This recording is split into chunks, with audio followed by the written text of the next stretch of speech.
दोस्तों, एक महिला जो अपनी बेटे की बीमारी को ठीक करने के लिए अपने कपड़ों को उतार करके नग्न होकर के अपने बेटे के साथ ही उसके बिस्तर पर सो जाया करती है।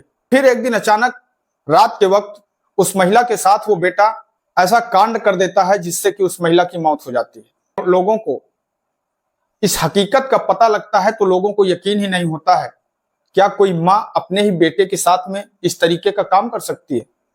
तो आदाब, नमस्कार, सत श्री अकाल, मैं सागर पटेल। दरअसल दोस्तों, आज की ये जो कहानी है, ये कहानी है बिट ट्रेन की। बिट ट्रेन में एक पति पत्नी रहा करते हैं, जिसमें से पति का नाम होता है ब्रुक्स बैकलैंड और उनकी पत्नी बारबरा डेली। साथ ही उनको एक बेटा होता है जिसका नाम होता है एंटोनी। जैसे ही शादी का कुछ समय बीतता है, उसके बाद में जो पति और पत्नी होते हैं वो एक दूसरे से अलग होने का फैसला करते हैं। अब वो दोनों कोर्ट जाते हैं और कोर्ट जाकर के अपने अपने तलाक की अर्जी डाल देते हैं। उन दोनों का तलाक हो जाता है। पर तलाक के बाद एक मैटर सबसे ज्यादा एक मैटर फंसता है। पर तलाक के बाद एक समस्या थी कि आखिर क्या पर तलाक के बाद एक समस्या थी कि आखिरकार जो उनका बेटा है वो किसके साथ में रहेगा। अब इसके लिए भी वो कोर्ट जाते हैं। मां कहती है कि बेटा हमारे साथ में रहेगा और पिता कहता है कि बेटा हमारे साथ में रहेगा। कोर्ट के द्वारा जज साहब फैसला सुनाते हैं और उस फैसले में मां की जीत होती है। जो बेटा एंटोनी होता है उसे मां को सौंप दिया जाता है।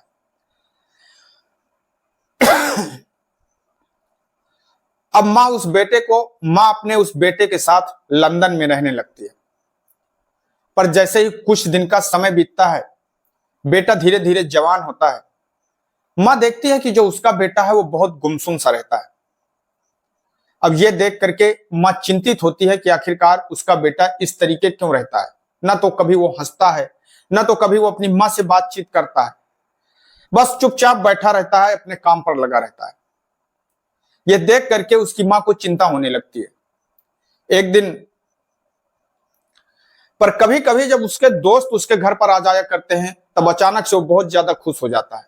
मां परेशान होती है। वो सोचती है कि आखिरकार उसका जो बेटा है वो उससे तो कभी कोई बात नहीं करता है, पर अपने दोस्तों के साथ में इतना खुश क्यों होता है। तभी एक दिन जब उसके बेटे का एक दोस्त उससे मिलने के लिए आता है, तो उसकी जो मां होती है वो छुप करके ये देखना चाहती है कि उसका बेटा कर क्या रहा है। और जब वो छुप करके देखती है तो उसके पैरों के नीचे की जमीन खिसक जाती है, क्योंकि उसका जो बेटा होता है वो बेटा अपने दोस्त के साथ संबंध बना रहा होता है, आपत्तिजनक हालत में होता है। वो दोनों पूरी तरह से निवस्त्र होते हैं। ये देख करके उस मां के पैरों के नीचे की जमीन खिसक जाती है और वो सोचने लगती है कि आखिरकार क्या उसका बेटा एक गे है। ये सोच करके वो परेशान होने लगती है। अब इस बात को वो कैसे मालूम पड़े, इस बात की जानकारी उसे कैसे हो। तब वो एक दिन अपने मन में एक विचार करती है, फैसला करती है और वो एक कोठे पर जाती है। कोठे पर जा करके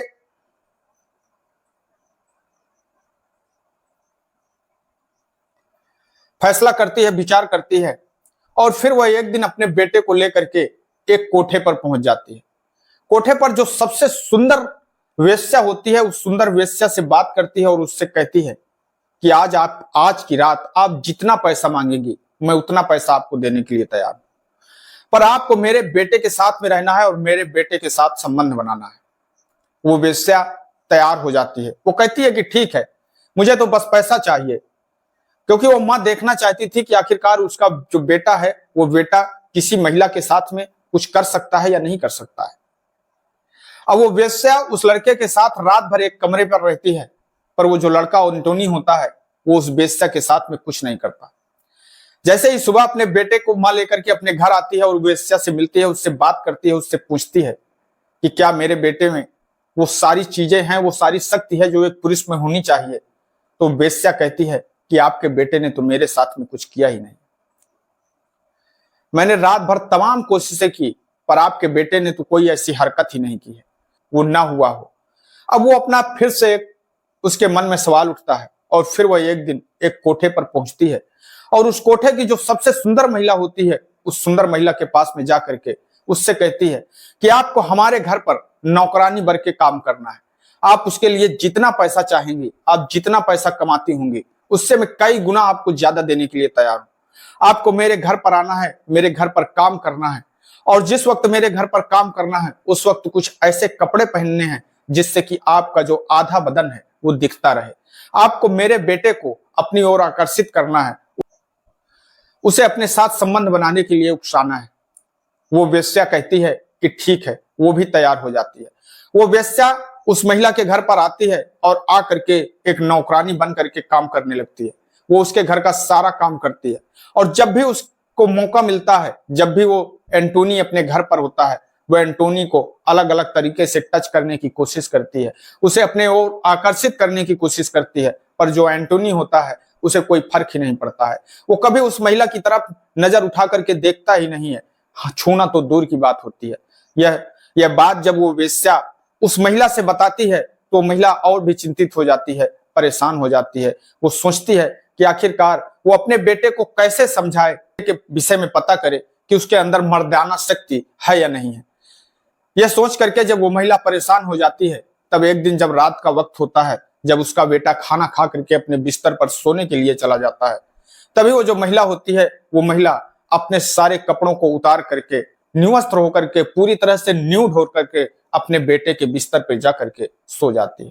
रात का वक्त होता है। रात के वक्त जब उस महिला की नींद लग जाती है, तब वो जो उसका बेटा होता है, वो बेटा किचन में जाता है, और किचन में जाने के बाद में वहां से चाकू लेकर के आता है और अपनी मां के ऊपर 100 बार उस चाकू से वार करता है। चुपचाप वहीं पर बैठा रहता है। कमरे के बेड के ऊपर उस महिला की लाश पड़ी होती है, और बेड के दूसरे किनारे पर वो बेटा चाकू लेकर के बैठा होता है। सुबह के 8 बज चुके होते हैं, जब उस घर से कोई आवाज नहीं होती, कोई हलचल नहीं होती। पड़ोस की एक महिला, जिससे कि उस महिला ने कहा था कि हमें आपके साथ में कहीं चलना है, उन दोनों की चलने की तैयारी होती है। जब वो महिला देखती है कि अभी तक जो महिला है वो आई नहीं है, उसके पास में पहुंची नहीं है, तब वो महिला उसके घर पर जाती है और जा करके आवाज देने लगती है। पर उस घर के अंदर से जब कोई भी हलचल नहीं होती, कोई आवाज नहीं होती, वो महिला उस घर के अंदर पहुंचती है तो देखती है उसकी डेड बॉडी नग्न अवस्था में बेड पर पड़ी होती है, और वो जवान बेटा बगल में बैठे हाथ में चाकू लिए बैठा होता है। ये देख करके उस महिला की चीख निकल जाती है, वो चीखने लगती है, वो चीखते हुए बाहर निकलती है। और जैसे ही ये बात आसपास के लोगों को पता लगती है, आसपास के लोग भी मौके पर पहुंचते हैं, और जब उस महिला और उस बेटे को देखते हैं तो देख करके लोगों के पैरों के नीचे की जमीन खिसक जाती है। तुरंत पुलिस को फोन करते हैं। मौके पर पुलिस पहुंचती है और उसके बाद में उस महिला की डेड बॉडी को पोस्टमार्टम के लिए भेज देती है। पोस्टमार्टम रिपोर्ट से पता लग जाता है कि उस महिला की मौत जो हुई है वो